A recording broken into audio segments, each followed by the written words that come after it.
فاموس مش عايز يرجع لحد دلوقتي، وكيله خد فلوسه 100 فل و10، هو واخد مستحقاته، بس فاموس مش عايز يرجع. اللعيب بيضحك علينا.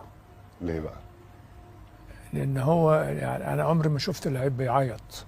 القصه دي خلت الله ده بيحبنا قوي، ده احنا اطيب جمهور في العالم، اكتر جمهور عاطفي في العالم.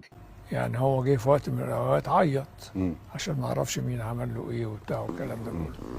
هو لعيب كويس لكن مش محتاج انك تعيط عشان تجذب الجماهير ليك. الناحيه الثانيه امام عاشور راح غنى لهم عندي غزاله تربت التاله، اول مشكله قال لك بره لا.